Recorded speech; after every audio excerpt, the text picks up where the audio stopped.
So Omar, Yes. Islam's Paul, what does he do? One day, the hadith says that he passes by a woman and she was wearing a hijab, and the hijab was covering her hair. Okay. Okay? And then he hits her. But why? She's covering for He us, hits her yeah. because she's covered. That's insane.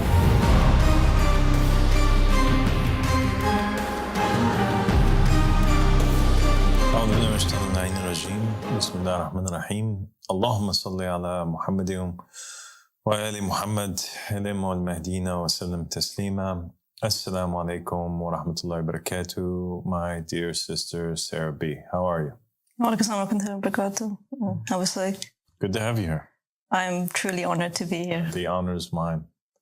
So Sarah, today we want to talk about the head covering, the hijab, and what is its origin and whether or not the head covering is obligatory in religion. But before we get to there, I just want to say that it is extremely unfortunate that conversations that have to do with topics pertaining to religion are seemingly largely forbidden in the minds of most followers of religions, especially the religion of Islam. And it's almost like everybody thinks, all the Muslims think that the form of Islam that is present today is the final form. It is the correct form. It's blasphemous to question it, or to even consider it to be wrong. And if somebody did question an aspect of the religion or wanted to entertain a discussion about it, you would think that people that have the truth with them would be able to do more than just curse or make fun of or draw conclusions that have no basis in reality, like the person that is posing the topic is an agent or an enemy of Islam. You would think that people that have the truth would be able to combat falsehood with the truth that they have. So they shouldn't be worried about anything. They should actually be concerned about saving the souls of the individuals that are speaking and the people that are having these discussions or having these questions. But instead of gaining fruitful discussions out of the topics, it's so sad. So many times we see that the people, they disregard the entire topic, disregard all of the points, all of the evidence, and they just want to curse. They want to, mock, and they want to basically slander. That is so true, Father. Because that's all you see right now, don't you? Yes. Everything that comes out from what you say, the only thing that you get come back instead of evidence or anything to disprove you, all they're saying is things like, you're a kafir, you're a dajjal, you're this or that, and that's it. That's and it's not even really just about me, Sarah. It's about anybody. Everything. Everybody. Everybody. Everybody that brings up a topic or a question that has to do, or a discussion that has to do with Islam that's outside of the mainstream view, they consider him to be a heretic, and they're like, just waiting to start making death threats against him or to issue a fatwa against her or whatever it is that they have in mind that they want to do. And it is unfortunate because it goes against what the Prophet Muhammad had taught us and told us to do. The Prophet Muhammad and his family, they always told us to question our religion and to understand it. Even if we were called disbelievers, even if we were called crazy, a person has nothing that should be more important to him than to reach the truth when it comes to their religion. And how else can a person reach the truth? How can a Jew, in the view of a Christian, how could a Jew find Jesus Christ if he didn't question his own faith? Exactly. Right? How can Exactly. a Christian, in the view of a Muslim, reach to the truth of Muhammad, accepting Muhammad, unless he questions his own narrative, right? So it's like they encourage questioning a narrative, only to the point where it leads to where they're at. Their comfort zone. But they don't want to question after that. A Shia is so happy in encouraging Sunnis to question their narratives so that they can, realize that there was a conspiracy in Islam and that Imam Ali and the Ahl Bayt were oppressed. But then they don't want to question the narrative after that. It's pathetic, to be honest with you. Truly, absolutely correct. And we have narrations from the Ahl Bayt, from the Imams, that have clearly stated that when the Mahdi comes, one, nothing will remain of Islam except for its name. Nothing would remain of the Quran except for its writing. The mosques themselves would be empty of guidance. So if we believe these words, we have to assume that, the mosque and the people that are preaching in the mosque, it's not the place to go. Exactly. The majority, you shouldn't listen to them. Because they're going to lead most of mankind astray. And that's why the hadith says that when the Mahdi comes, he does what the Prophet of Allah ﷺ does. When the Prophet appeared in the time of the Jahiliyyah, the ignorance, he destroys all that which came before him and establishes Islam anew.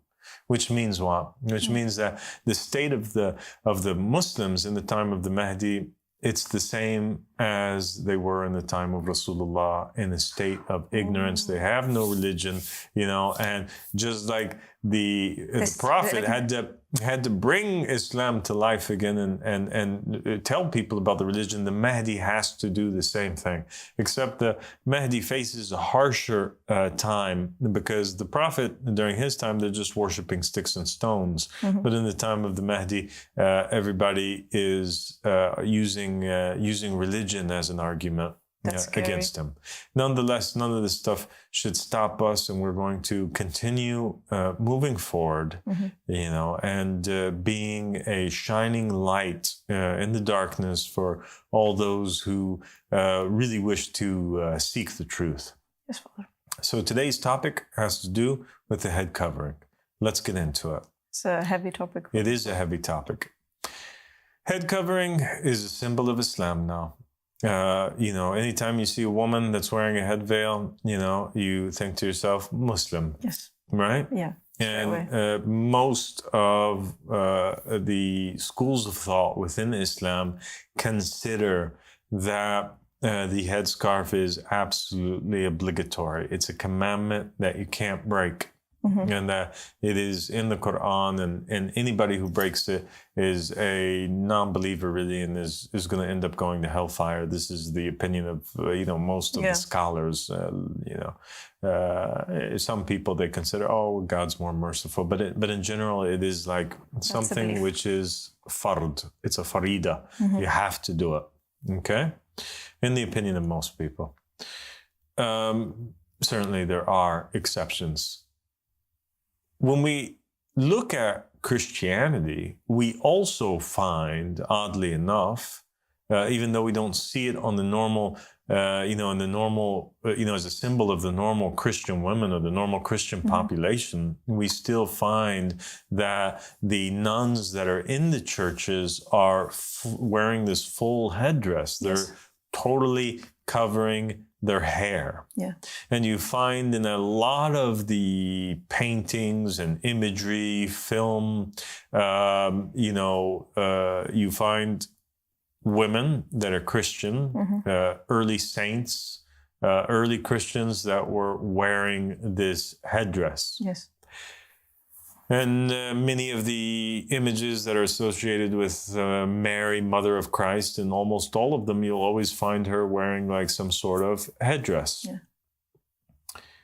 And when you look into Judaism, you also find in most of the imagery, and you find in real life in communities of Jews, across America and in the Middle East. Not all Jews, but you'll find some Orthodox Jews, practicing Jews, their women are always wearing a headdress or a head veil. It's a little bit different, obviously, from Judaism to Christianity to Islam. In the Islam, there's three forms of like a headdress that they have. They have the hijab, right? And the hijab is pretty much like it's a head cover. Can you put it on for the viewers here so that they can, just slightly show them what it would look like? So the hijab is more for like the hair. Basically, so they say because hair is the woman's beauty, so they would like cover it all the way. Exactly. So it would look something like this. Exactly. But without any of the hair showing. Amazing.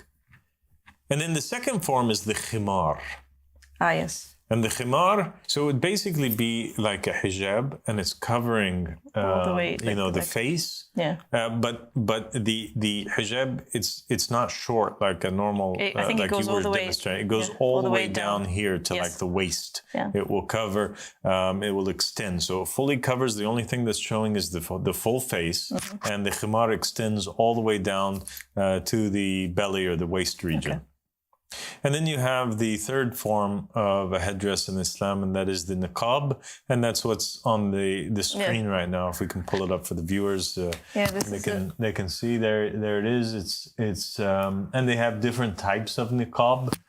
Some of them, they have holes there where you can see the women's eyes. And sometimes you don't have holes like this. You have a bunch of little pinholes. It's like a netting. Yeah, it's like a netting where they can see out of it, but nobody can see in it. Yeah. And in Christianity, their headdress is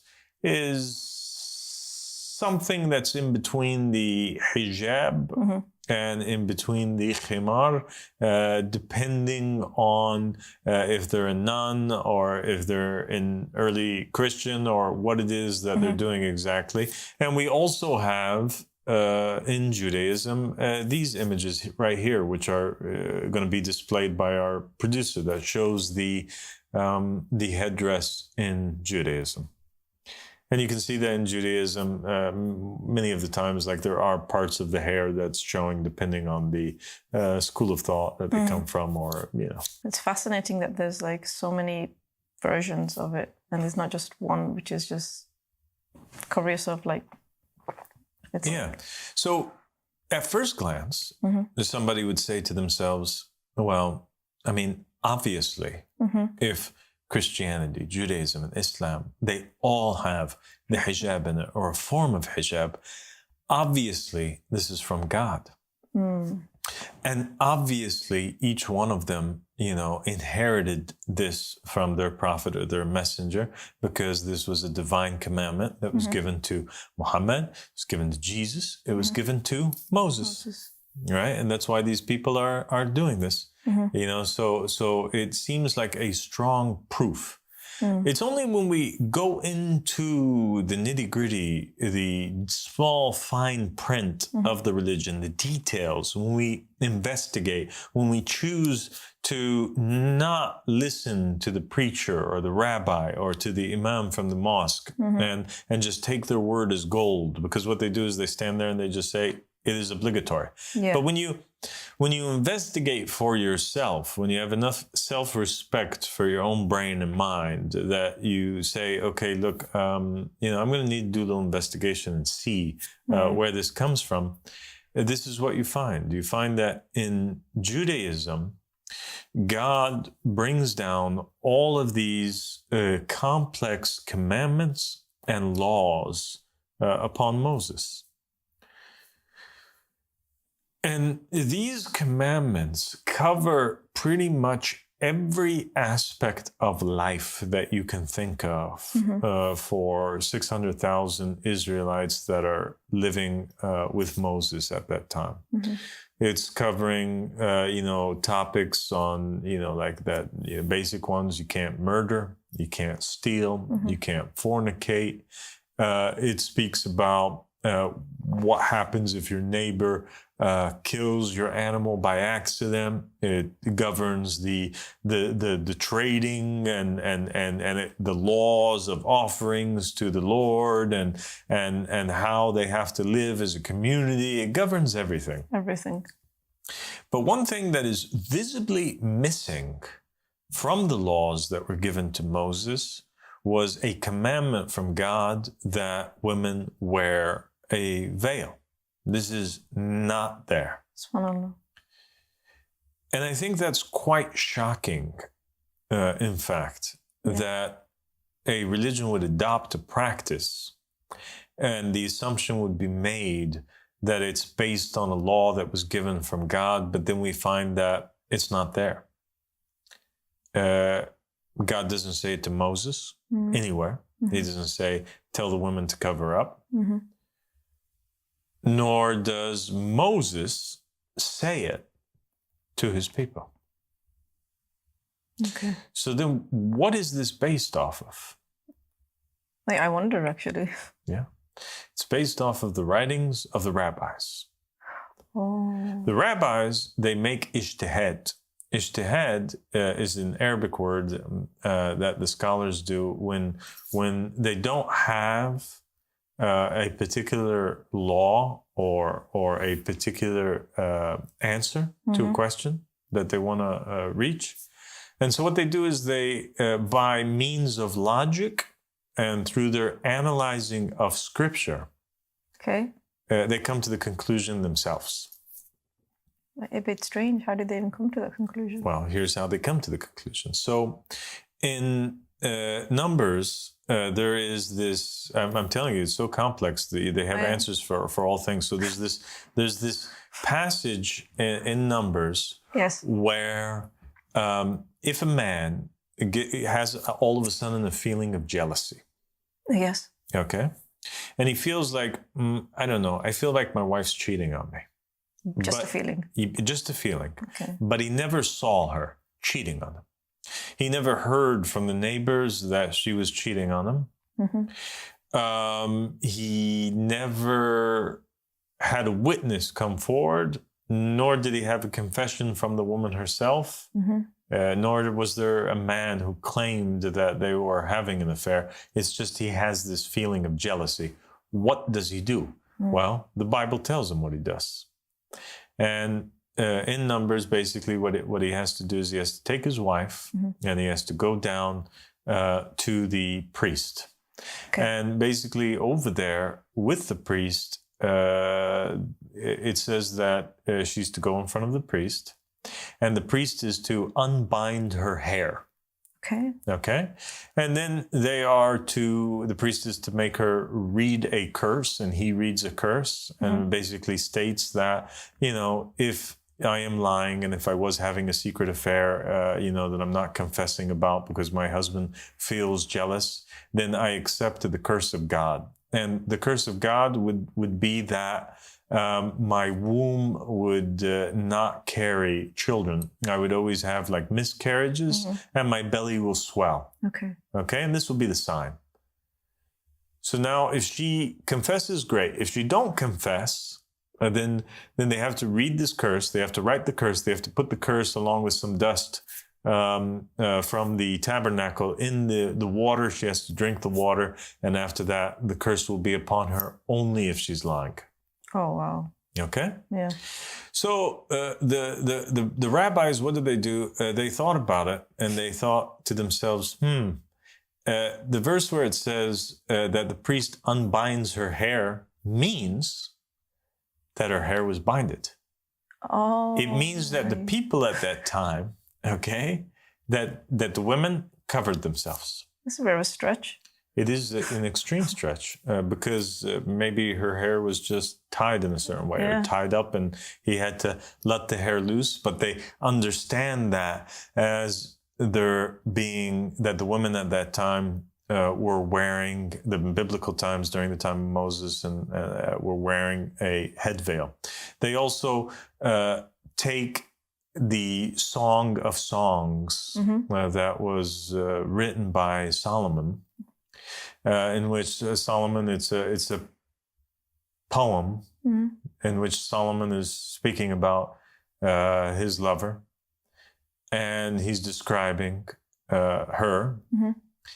And he says that her eyes from behind the veil are like doves, and her hair is like a flock of goats.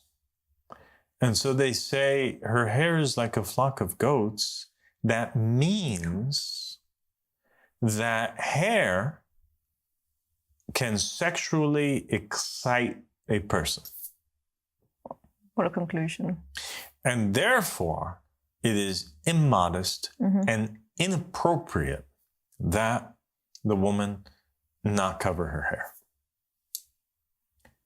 And they also reference a verse in Genesis where Rebecca, before she's married, she veils herself from out of shyness. She veils herself from her husband, and so they say, "Oh, look, she's using a veil, and she wasn't married. So what should we do about this?"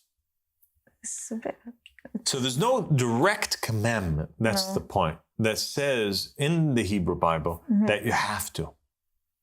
And that's why many Jewish women, they don't. Okay, today they don't, because there's no direct commandment that says it. But it was a law that was implemented based on the ijtihad, or the research and conclusions and fatwas of the rabbis. Wow. So then what happened? So then it became like a thing that they made a religious obligation. But it was already a practice that was taking place amongst them as a tribe, as a community. According to the time, right? That makes sense. Yeah, so basically back then what was happening is that a virgin girl would not wear a veil. Okay. But the moment that she would get married and she would be with her husband, she would have to wear a veil. Oh, like a symbol that she's taken. A symbol that she's taken. Okay. You got me? Yeah, I understand. Okay. So then that became the way that they could identify people. Okay. Whether they're single or whether they're married. A single woman that you could potentially marry, you can look at her and see her hair. Okay. A woman that's married, she's off the market. You can't see her anymore, so she has to, it's only her husband. That makes sense. It's like a ring that people Exactly, it's like a ring. Yeah.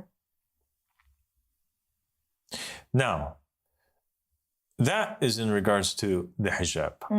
Nikab, okay, the Nikab, which is on the screen right now, that also existed in Judaism. Oh. Didn't know that. Yes, it did. Okay.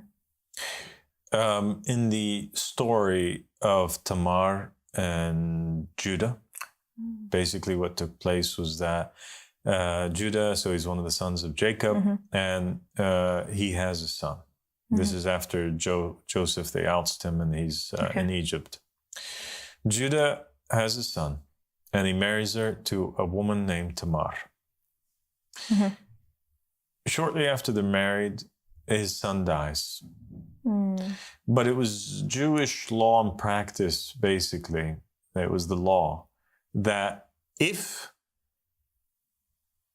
a husband died and the wife was left as a widow, the brother, if there was a brother, to that man, he had to marry the woman and he had to raise from her children.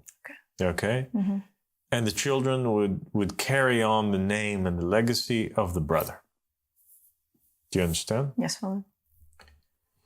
So Tamar ends up getting married. Judah marries her, then to the brother of the husband that passed away. But he doesn't like her. And he doesn't want to be with her. And he feels like he's forced. And so basically the Bible says that he ends up spilling his seed, outside of the woman so that he doesn't impregnate her. And this infuriates God God sees it as an act of rebellion. Like he's trying to deceive God and rebel against the commandment. And this was a serious thing.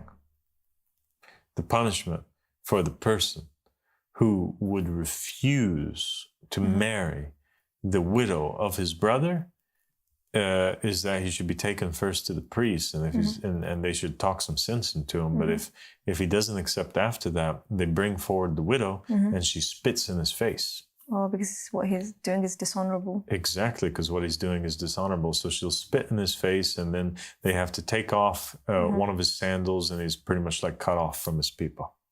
Oh. Okay? Yeah. So the guy, the second husband, he was forced to do it. He didn't want to do it. And in the end, God gets angry, and he causes him to die. So now she has two husbands that are dead. Fortunate. Now, Judah still has other son. Yeah. And she goes to Judah and she tells him, like now it's the duty of the next son. But Judah in his heart, he's like thinking, this woman's bad luck. I already gave her two of my sons and they died. And he doesn't really want that she marry his last son. So he convinces her to go away for a while, and mourn at her parents' house until, later. And he promises that, eventually, inshallah, khair. Trying to get rid of her. Yeah. So she goes and she realizes that, it's seeming like he's not wanting to do this. And she's getting frustrated. She's embarrassed. Her name's on the line. And she decides that she's going to, take back her honor. And so what she does is that she goes, and the Bible states is that she changes her clothing. Okay, so she wears a different type of clothing. It doesn't specify exactly what, except that she veils her face. Ah, like a Nikab? Like a Nikab. Her face is fully covered. Okay. Okay? And then it states, between brackets in some versions of the Bible, that that this was the clothing of the prostitute. Okay, so the niqab actually in Judaism is a symbol of a woman that's a prostitute.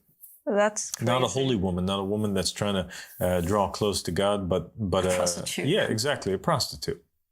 Why? Because back then the prostitutes they don't want to show their faces. It's a shameful act. Oh, true. So naturally they want to hide themselves. So they'll hide themselves by veiling their faces, and that way their clients don't even know don't even know them. Okay, that's crazy, because like the comparison between what it is then to what it is now is insane, just because of the time period and the mindset of the people. Wow. So back then, it's not like today where the prostitutes are wearing like real short clothes and exposing all of their body and these types of things. No, they would cover themselves in full. Wow. Okay. So that, in short, is the history of the headdress in Judaism. And of course, there's a lot more details to it, but this is, in short, the summary. The headdress was in Judaism. It was a conclusion that was drawn based on these verses that I spoke to you about by the rabbis. There was no direct commandment that women have to wear a headdress. It was a symbol of a married woman. And it is something that is not practiced by all Jewish women today. Yeah. And the niqab also existed, but it was a symbol of prostitution. Okay. Now, Tamar, before we move on to the next topic, this woman, Tamar, by the way, she ends up, getting pregnant off of Judah because Judah impregnates her. Yeah. And she had taken a seal, a symbol, and a staff from Judah in order that if she can prove that he was the father of the child. And so when word got out that she was pregnant, that he wouldn't accuse her of being promiscuous or something like this. And he'd have to cover her and take her back into his household. Yes. And guess who she ends up being? She ends up giving birth to a child, and she ends up having grandchildren, and their grandchildren end up having grandchildren. And out of her descendants comes Jesus, the son of Mary. That's why you can never judge. You can never judge. It's amazing. It is amazing, isn't it? Really. Okay, so now let's move to Christianity.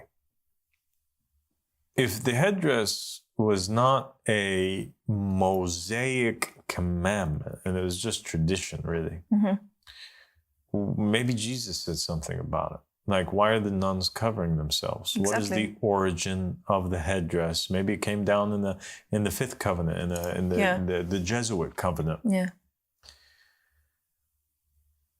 We actually find that in the New Testament, the Gospels of Matthew, Mark, Luke, and John, they don't say anything about the headdress. And there's no quotes in the New Testament from Jesus Christ where he says that women have to cover their head at all. There's no such thing. Yet the nuns wear it like a... Yeah. So where does it come from? Like it's a uniform. Well, it comes from Paul.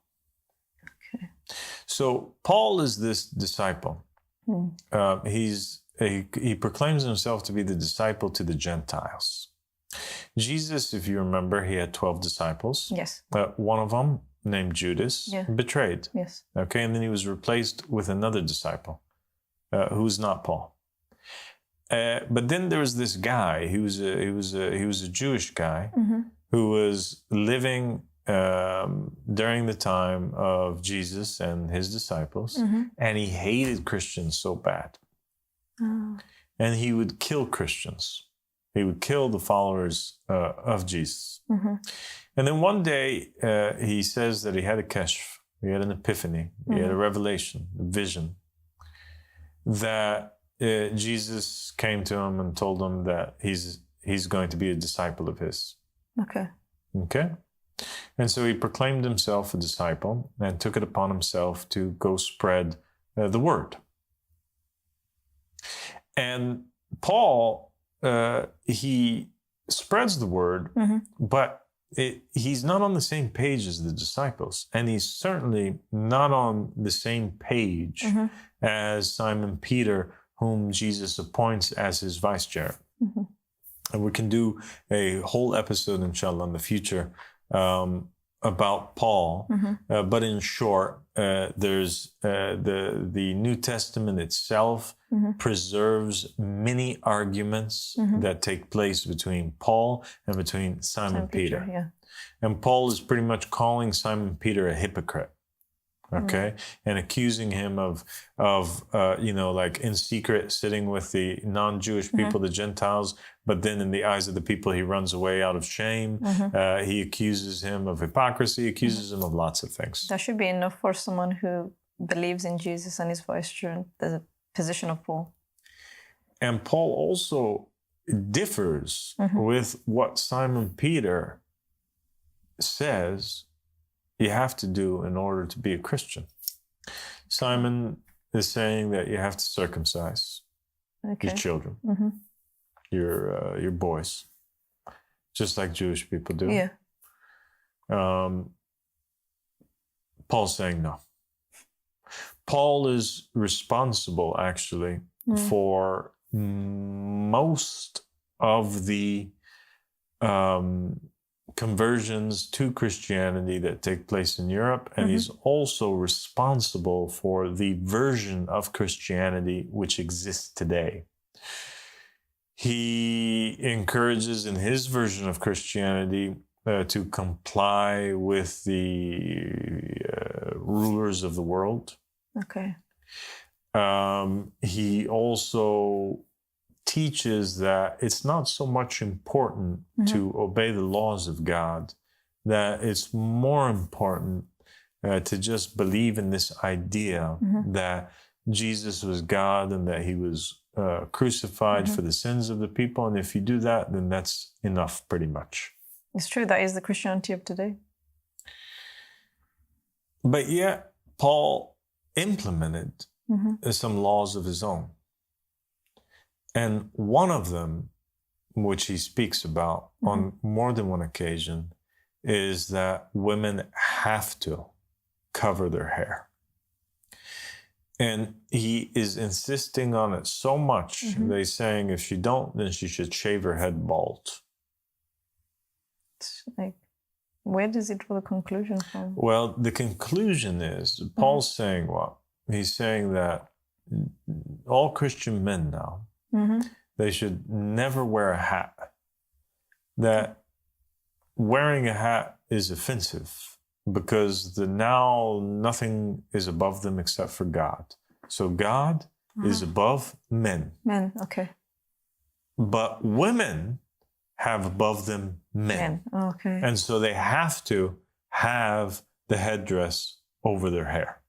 Oh, subhanallah. So this hierarchy. Well, remember, in Judaism, and Paul was a Jew, the headdress was a symbol of what? It was a symbol of that this woman is now married. She belongs to this man. Oh, that makes sense. The man is her shepherd now. He has, know, it's like he captured her. It's the net in which he proclaims ownership over the woman. Okay.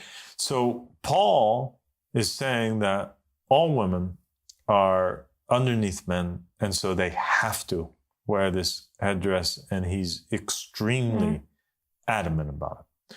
Without quoting Jesus, without quoting scripture, it's just him speaking from his own self. He just took his old tradition and just implemented and made a law from it. Exactly.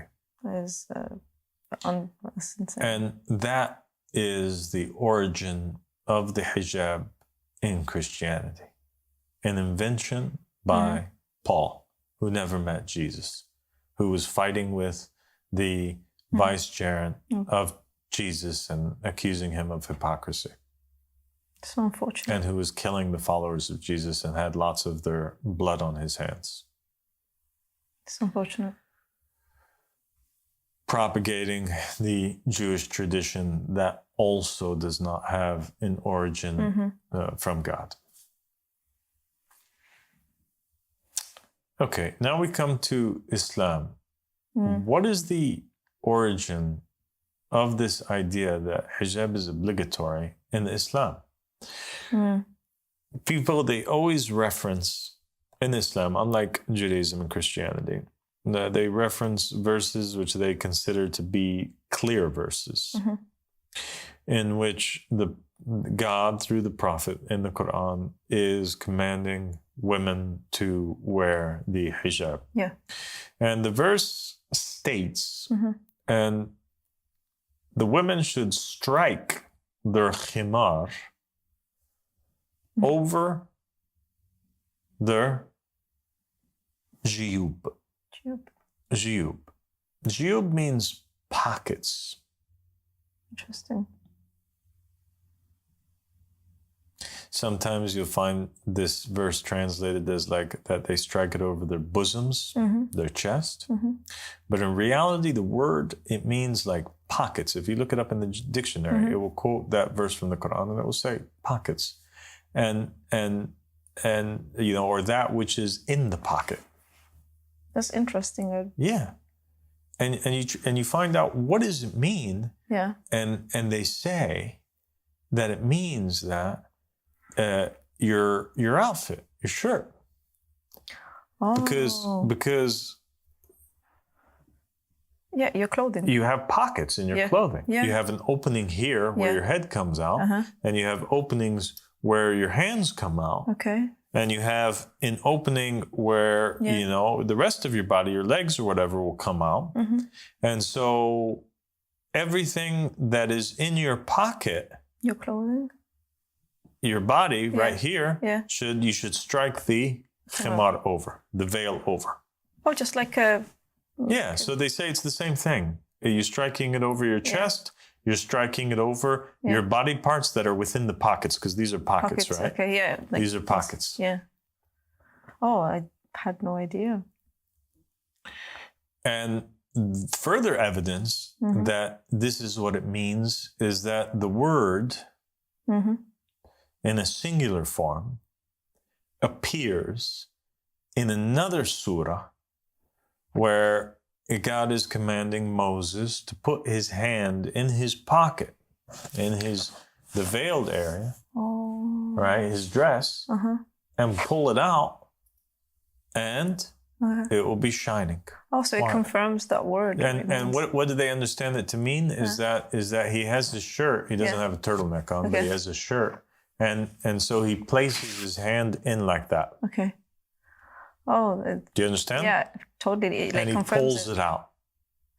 Puts it in, pulls it out. So the pocketed area is this.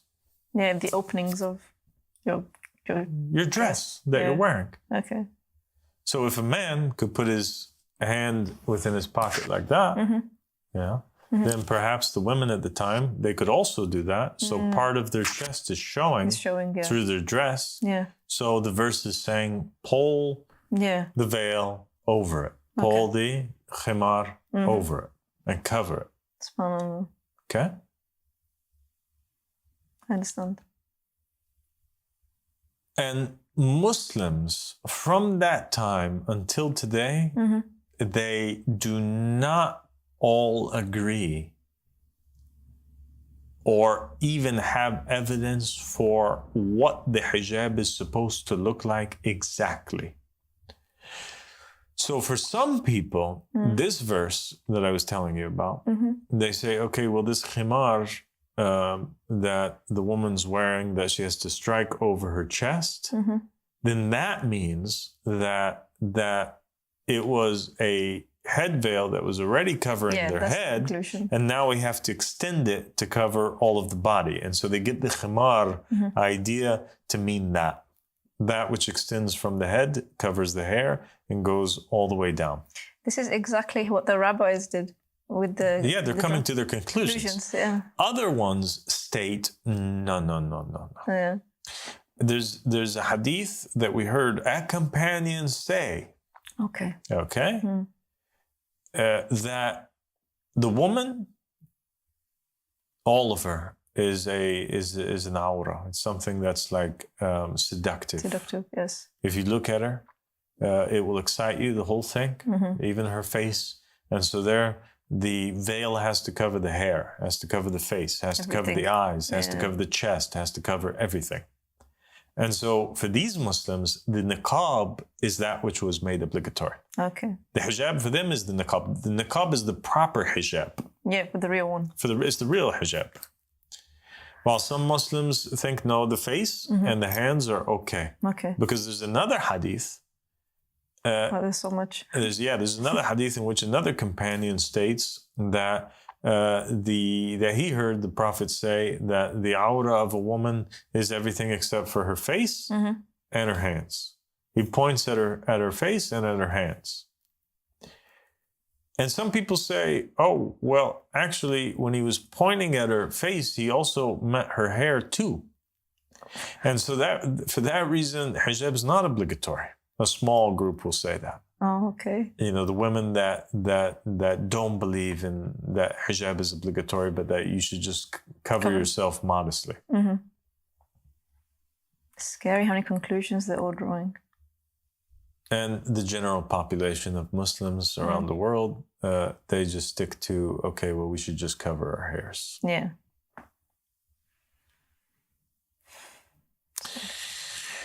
The reasoning that they give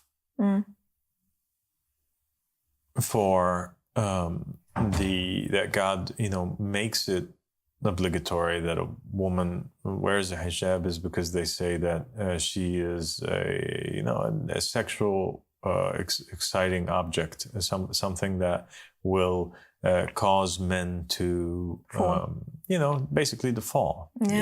That they'll imagine her or lust after her, and so for that reason we have to cover the woman up in order to protect the man from going astray. It's sad because it's meant to be a thing that the time period was using to protect the woman. And now it's become a symbol of just, not a protection anymore, just a means to... Well, some scholars will say that, like some scholars will say that, like, the reason for the hijab is also to protect the woman. Yeah. Because the verse says that it's purer for you. So they draw the conclusions. But there's no explicit verses or, narrations from the Prophet Muhammad where he specifically instructs in all clarity what the hijab should look like and what should it cover. It's all conclusions that are drawn. It's so sad because all three religions seem to be just drawing conclusions. There's no direct command from God, clearly, from the direct Prophet himself.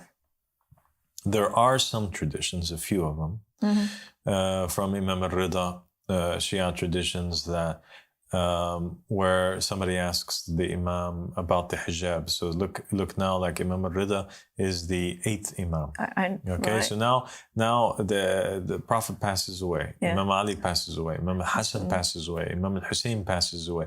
Imam Zayn al-Abidin passes away. Imam Muhammad al-Baqir passes away. Ja'far al-Sadiq passes away. Musa Kazim passes away. And then is Ali al-Rida. The whole Umayyad dynasty went away. And now we're in the Abbasid dynasty. And they're still confused. They still don't know what the hijab is supposed to look like. Wow, that's a testimony in itself. It's not clear and wasn't clear for the people at the time. And so they ask him, and a few of these narrations mention that it should cover the hair. Okay.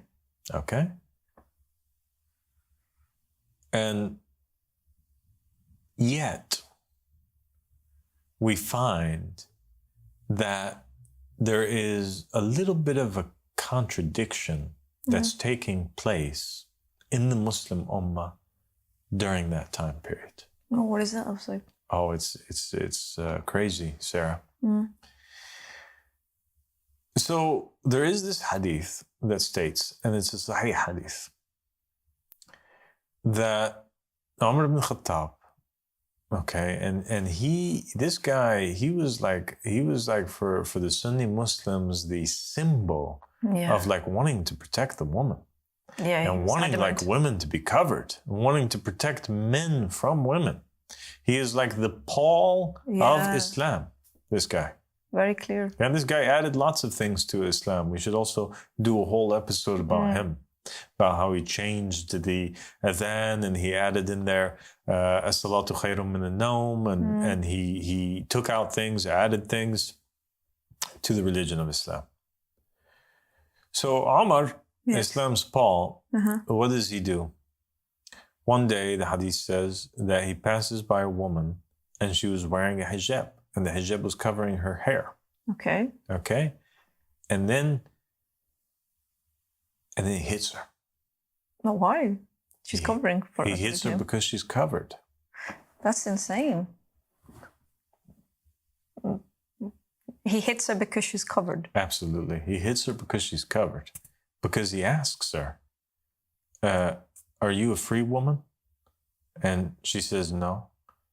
And he says, the hijab's only for the free woman.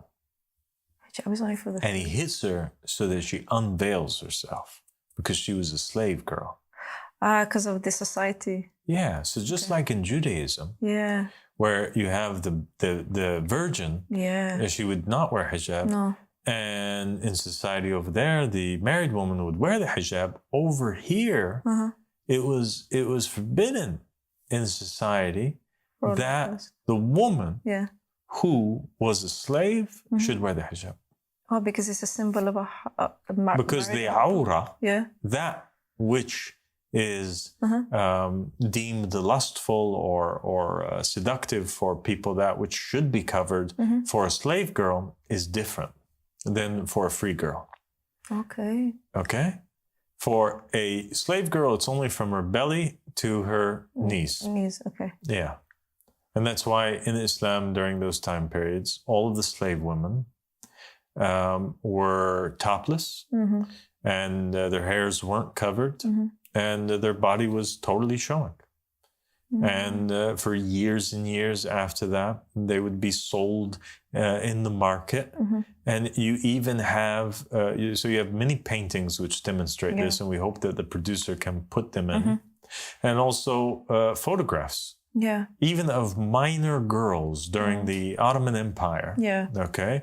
And we don't want to put any photographs of minors in this episode because of the fact that they were minors, and that's but they're available online, and either you can put perhaps blurred pictures of women from the Ottoman Empire that were serving these princes, their masters, and they were forced to walk around in the palace completely naked.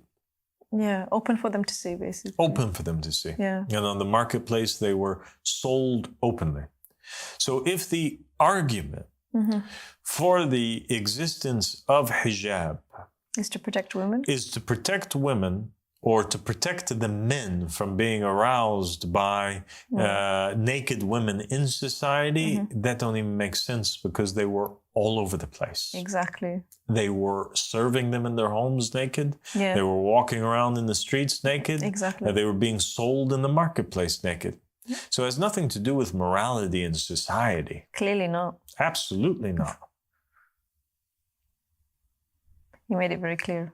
Like, it's hypocrisy, really. Yeah, of course it is. So there's a different agenda and attention behind. So then what is the purpose behind it? Exactly. And what we find is that clearly God wants men and women, and does command that. In the Quran, in many verses, in the Bible, on the tongues of Jesus and the rest of the prophets, in the Torah, God commands man and woman to be modest. Yes, it's true. To be humble. To have shame. To be decent human beings. God is against promiscuous behavior, lewdness, immorality in general, for both sexes. Yes. But what we find is that he does not command in a clear fashion at all, in a direct fashion at all. In Judaism, Christianity, Islam, in the Torah, in the Bible, in the Quran, there are no verses that state that a woman has to cover her hair. Yeah. This does not exist. It's clear you can't find it. You can't find it. But what you do find is that the women that were living around the time of the Prophet used to cover themselves. And that it was a tradition of society. And we do have evidence that before the Prophet Muhammad, peace and blessings be upon him and his family, was even sent forth as a prophet at the age of 40, that the practice of women veiling themselves or wearing hijab or being covered very modestly from their heads to their toes, that this was already a practice that was taking place in the household that the Prophet was raised in. It was a sunnah that Abdul Muttalib and the women of his family used to do. Okay. And the Prophet Muhammad carried on this sunnah. Fatima al-Zahra, she did cover herself fully. It makes sense for the time period. Khadija covered herself fully. Zainab covered herself fully. Peace be upon them. But there's a difference between them covering themselves fully out of their own choice and out of it being a tradition that was practiced by Rebecca or by the daughters or the family members of some of the prophets and messengers. And it being a divine obligation and command that if you break it, you're going into hellfire. Yeah, that's the sad thing. I was like, a very big difference. Yeah, it's huge. And so the hijab is a sunnah. And it's a very beautiful sunnah. Mm-hmm. And if a woman wants to wear hijab, Mm-hmm. she should wear hijab. Yes. If a woman does not want to walk in the streets and allow anybody else to look at her hair, her head, any part of her body, she absolutely has the right Exactly. to do so. Exactly. And that's beautiful that she has that choice. But to force women and to terrify them and terrorize them and make them think that they're going to go to hellfire, Scared them. unless they wear the hijab, when we know for a fact that women that were around the prophets and the messengers, like Jesus, Mary Magdalene, and the women that were around him, they didn't wear a headdress. No, they didn't. It's not documented anywhere. And to force little girls that are yet to even hit puberty, to force them to wear the hijab at the ages of 2 and 3 years old is a great crime. Definitely. To make it obligatory upon them when it has no basis in scripture, except that it was a practice that the Jewish people did, and then a practice that Paul did, and Umar and the people that were with him, they enforced it, through physical beatings on women that were on that time. And except if they're slaves, then they would beat them to take it off. It's just insane. Then this is not something that we can accept. No. And so we'll stop at that point. I think we've left the viewers with a lot to kind of contemplate over and think about. And Imam Ahmad Hassan, he said that the hijab was a sunnah of Abdul Muttalib. It was a sunnah of some of the prophets. Yes. But it was never, ever, ever part of a divine jurisprudence that was given to mankind from Adam's time all the way down. No, it's so clear. I was like, I just wish people could see that they're just following the past nations, the wrongdoings past nations have done. Just how the rabbis have drawn that conclusion and did what they did with it, then to Paul and then to Umar. And I just wish people could see that connection. And you made it very clear, Father. And I just hope that people who can hear this. So thank you so much, Abu Said. Thank you so much for joining me. It was an honor. It's an honor to have you here. God bless you, and thank you so much for being here. And inshallah, we have many more episodes in the future that we'll do together. Yes, Father. God bless you. Thank you. Assalamu alaikum.